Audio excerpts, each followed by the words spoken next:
Hello students, easy learning classroom में आप सबका एक बार फिर से स्वागत है। आज हम लोग नर्वस सिस्टम का एक और टॉपिक सीजर, एपिलेप्सी, कन्वर्जन और एंटी एपिलेप्टिक ड्रग्स के बारे में पढ़ेंगे। इससे पहले के जो लेक्चर्स है आप लोग वीडियो डिस्क्रिप्शन में लिंक दिए हैं, वहाँ से जाकर के देख सकते हैं या फिर आई बटन पे क्लिक करके देख सकते हैं। और चैनल को आप लोगों ने सब्सक्राइब नहीं किया है तो सब्सक्राइब ज़रूर कर दें और बेल आइकन पे क्लिक करें ताकि रेगुलर वीडियो अपडेट्स आप तक पहुँच सके। तो चलिए आज का लेक्चर शुरू करते हैं। तो डेफिनेशन से शुरू करते हैं हम लोग। तो सबसे पहले हम डेफिनेशन देखते हैं, सीजर की डेफिनेशन या फिट की डेफिनेशन क्या होती है। तो जो अपना सिनेप्स होता है, सिनेप्स के ऊपर जो है एबनॉर्मल, अचानक से सडन और एबनॉर्मल और एक्सेसिव ज़्यादा मात्रा में जो है इलेक्ट्रिकल एक्टिविटी का डिस्चार्ज होने लग जाए, और वो कहाँ पर, कॉर्टिकल यानी जो है सेरेब्रल कॉर्टेक्स के जो न्यूरॉन्स होते हैं ब्रेन के अंदर, वहाँ पर अगर इस तरीके का फिनोमिना होता है तो उसको हम लोग बोलते हैं सीजर। देन यहाँ पर एपिलेप्सी क्या होता है, एपिलेप्सी होता है फिट्स। इट मीन्स जो है सीजर जो होता है सिंगुलर होता है और फिट्स जो होता है प्लूरल होता है। इट मीन्स अगर रिकरेंट जो सीजर एक्टिविटी, बार बार सीजर एक्टिविटी अगर हो रही है, कंटिन्यूस सीजर अगर हो रहे हैं तो उसको हम लोग कहेंगे एपिलेप्सी कहेंगे। और कन्वर्जन क्या होता है, एपिलेप्सी की वजह से बॉडी के अंदर जो इफ़ेक्ट्स प्रोड्यूस होते हैं उन्हें हम कहेंगे कन्वर्जन। जैसे sudden, violent, jerky, involuntary, contraction of voluntary muscle, unconscious हो जाना, ड्रूलिंग होना माउथ से, ये सब चीज़ें जो सिम्टम्स दिखाई देते हैं वो सिम्टम्स क्या कहलाते हैं, कन्वर्जन कहलाते हैं। इट मीन्स यहाँ पर दोबारा से रिवाइज करते हैं, सीजर क्या है, एबनॉर्मल सडन इलेक्ट्रिकल डिस्चार्ज होता है जो कि कॉर्टिकल यानी सेरेब्रल कॉर्टेक्स के न्यूरॉन में होता है। एपिलेप्सी क्या होता है, रिकरेंट सीजर्स यानी कंटिन्यूअस सीजर एक्टिविटी। और कन्वर्जन क्या होते हैं, सडन, वॉयलेंट, जर्की मूवमेंट यानी बॉडी के ऊपर जो इफ़ेक्ट्स जो होते हैं कंटिन्यूअस एपिलेप्सी की वजह से या कंटिन्यूअस सीजर की वजह से, वो क्या कहलाते हैं, कन्वर्जन कहलाते हैं। अब देखते हैं क्या क्या कॉजेज़ होते हैं, क्या क्या एटियोलॉजिकल फैक्टर्स होते हैं सीजर या एपिलेप्सी या कन्वर्जन के। तो सबसे पहले जो इसका एग्जैक्ट मैकेनिज्म है होता है वो क्या है, अननोन है। देन यहाँ पर कुछ रिस्क फैक्टर है जैसे कि इनहेरिटेड हो सकता है। देन यहाँ पर डीमाइलिनेशन ऑफ न्यूरॉन, जो फर्स्ट जो चैप्टर था नर्वस सिस्टम का जिसमें हमने पढ़े थे मल्टीपल स्क्लेरोसिस और गुलेन-बार सिंड्रोम, जो कि डीमाइलिनेशन की वजह से होते हैं। तो इस केस में भी जो इंसुलेटिंग कवरिंग होती है माइलिन सीट वो डिस्ट्रॉय हो जाती है, जिसकी वजह से इम्पल्स का जो है एबनॉर्मल डिस्चार्ज वहाँ पर होने को मिलता है। देन ऐसे ही कुछ जो ब्रेन ट्यूमर्स है, ब्रेन ट्यूमर की वजह से भी हो सकता है। मेनिंजाइटिस एंड एनसेफेलाइटिस की वजह से भी हो सकता है। स्ट्रोक यानी सेरेब्रोवेस्कुलर एक्सीडेंट जो होता है ब्रेन के अंदर, यानी ब्लड सप्लाई नहीं हो पाती है, उसकी वजह से भी हो सकता है। कुछ मेटाबॉलिक कंडीशंस है जैसे हाइपरकैलेमिया, पोटेशियम की मात्रा ज़्यादा हो जाना, हाइपरनेट्रीमिया, सोडियम की मात्रा सीरम के अंदर ज़्यादा हो जाना। यहाँ पर एक रिवाइज करने वाली बात है कि जो पोटेशियम का जो नॉर्मल लेवल होता है वो कितना होता है, up to 3 to 5 milli equivalent पर लीटर होता है, जबकि सोडियम का कितना होता है 135 to 145 मिली इक्विवेलेंट पर लीटर होता है। ये भी कई बार एग्जाम्स में पूछे जाते हैं। एपिलेप्सी के टाइप्स देखते हैं। तो एपिलेप्सी 3 टाइप की होती है। First one is generalize seizure, it means whole body के अंदर इनमें जिसमें पूरा ब्रेन जो इन्वॉल्व होता है। देन दूसरा होता है पार्शियल या लोकल, जिसके अंदर मोस्ट कॉमन जो होता है यही टाइप होता है और इसके अंदर ब्रेन का कोई पार्ट वहाँ पर इन्वॉल्व होता है। और तीसरा टाइप होता है status epilepticus, it means 30 minute से ज़्यादा तक अगर एपिलेप्सी यानी सीजर एक्टिविटी होती रहती है तो उसको हम लोग बोलते हैं स्टेटस एपिलेप्टिकस। तो मेनली 2 टाइप होते हैं, जनरलाइज सीजर और पार्शियल सीजर। जनरलाइज के अंदर फिर फर्दर 4 टाइप होते हैं। पहला होता है टोनिक क्लोनिक या फिर ग्रैंड माल सीजर, दूसरा मायोक्लोनिक, तीसरा एटोनिक, चौथा एब्सेंस। तो इसमें क्या मतलब है, तो 2 वर्ड यहाँ पर आते हैं। एक तो वर्ड है टोनिक, टोनिक का मतलब होता है muscle tone, it means muscle stiffness हो जाती है। और क्लोनिक दूसरा वर्ड होता है, क्लोनिक का मतलब होता है क्लॉकवाइज, इट मीन्स रिदमिक, यानी जो मसल में एबनॉर्मल जर्की मूवमेंट होंगे वो कैसे होंगे, रिदमिक। और एटोनिक का मतलब होता है एब्सेंट, यानी किसी तरीके की मसल टोन यहाँ पर एबनॉर्मल नहीं होती है। और एब्सेंस में पर्सन जो है मसल टोन एब्सेंट होकर के गिर जाता है, सडन फॉल डाउन यहाँ पर हो जाता है। तो फर्स्ट टाइप देखते हैं जनरलाइज सीजर, यानी इसके अंदर पूरा ब्रेन जो है इन्वॉल्व होता है। उसका फर्स्ट टाइप होता है टोनिक क्लोनिक सीजर यानी ग्रैंड माल सीजर। ये मोस्ट कॉमन होता है जनरलाइज्ड के अंदर और इसकी जो ड्यूरेशन है 1 मिनट से लेकर 3 मिनट तक यहाँ पर रह सकती है। और इसको हम लोग कन्वल्सिव सीजर भी बोलते हैं। इट मीन जो कन्वर्जन के जो सिम्टम्स थे, कंप्लीट सिम्टम्स थे, वो इसी सीजर के अंदर देखने को मिलते हैं। और इसके अंदर जो 5 स्टेजेस के अंदर ये कंप्लीट होता है। जैसे ही टोनिक क्लोनिक सीजर किसी पर्सन को आना होता है तो सबसे पहले उसको ओरा होगा, यानी ओरा का मतलब होता है हेलुसिनेशन। हेलुसिनेशन का मतलब कोई ऑब्जेक्ट प्रेजेंट नहीं है फिर भी वो महसूस होना, जैसे कि ऑल्फैक्टरी मीन्स बैड स्मेल आने लग जाएगी जिसको हम लोग फैंटोस्मिया भी बोलते हैं। विजुअल हेलुसिनेशन भी होना स्टार्ट हो जाएगा। देन दूसरा स्टेज में अनकॉन्शियस होकर पेशेंट गिर जाता है। तीसरी स्टेज के अंदर टोन जो होती है, ट्रिमर्स, हैंड क्लेंच हो जाते हैं, जो फिक्स हो जाता है।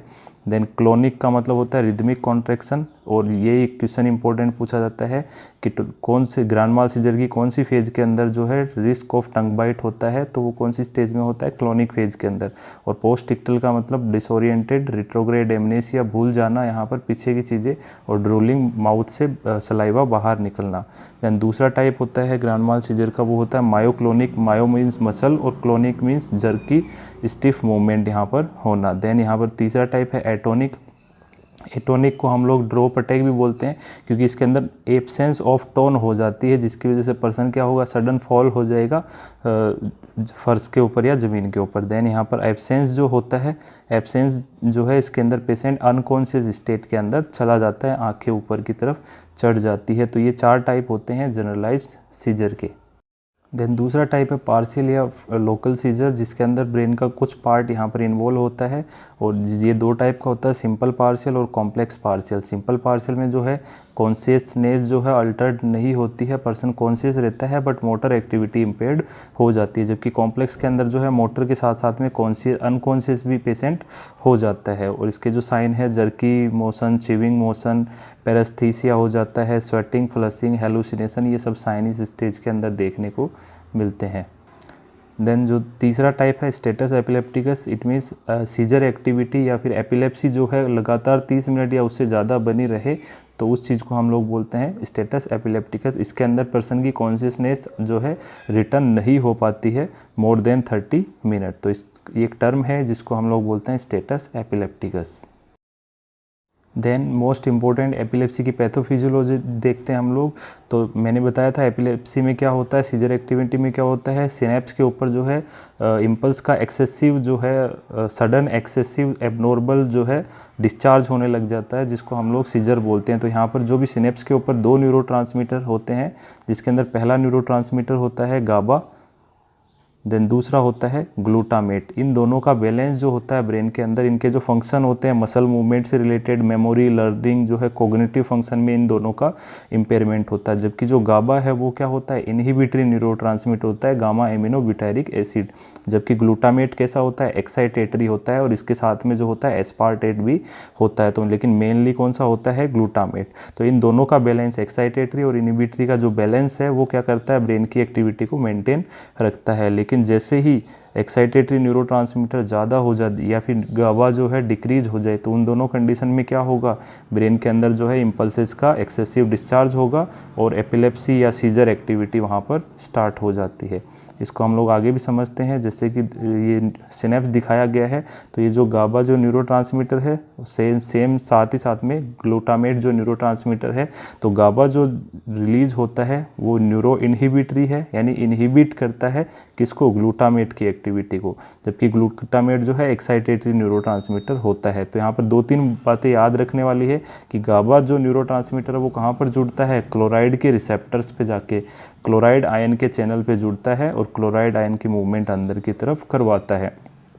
देन यहाँ पर जो ग्लूटामेट है वो कहाँ जुड़ेगा, सोडियम और कैल्शियम चैनल के ऊपर जा कर के जुड़ता है। यानी 2 चैनल पाए जाते हैं, कैल्शियम चैनल और सोडियम चैनल। तो इन चैनल के ऊपर जाके जुड़ेगा, ये चैनल खुल जाते हैं जिसकी वजह से पॉजिटिव आयन अंदर जाएगा, जिसकी वजह से अंदर पॉजिटिव इम्पल्स जनरेट होता है जिसको हम लोग बोलते हैं एक्शन पोटेंशियल। जबकि गाबा क्या कर रहा है, अंदर की तरफ क्लोराइड आयन का मूवमेंट करा रहा है जो कि कैसा होता है, नेगेटिव। तो अंदर की तरफ ये नेगेटिव डेवलप करेगा, इट मीन्स जो है रेस्टिंग मेम्ब्रेन पोटेंशियल की तरफ ये लेकर के जाता है। तो सिंपली 2 बातें याद रखनी है, जो गाबा है वो किससे जुड़ता है, क्लोराइड चैनल के रिसेप्टर से जुड़ता है और क्लोराइड चैनल को ओपन करता है। जबकि ग्लूटामेट किससे जुड़ता है, कैल्शियम और सोडियम चैनल से जुड़ करके इस जो रेस्ट मेम्ब्रेन थी, इस मेम्ब्रेन को क्या करता है, डीपोलराइज करता है, जिसकी वजह से इम्पल्स आगे की तरफ बढ़ जाती है। तो इट मीन्स गाबा इम्पल्स को रोकने का काम करता है और ग्लूटामेट जो है मेम्ब्रेन को एक्साइट करता है, जिसकी वजह से इम्पल्स जो है आगे की तरफ बढ़ती है। तो इन दोनों का जो बैलेंस है वो बैलेंस क्या है, ब्रेन के अंदर बना रहना चाहिए।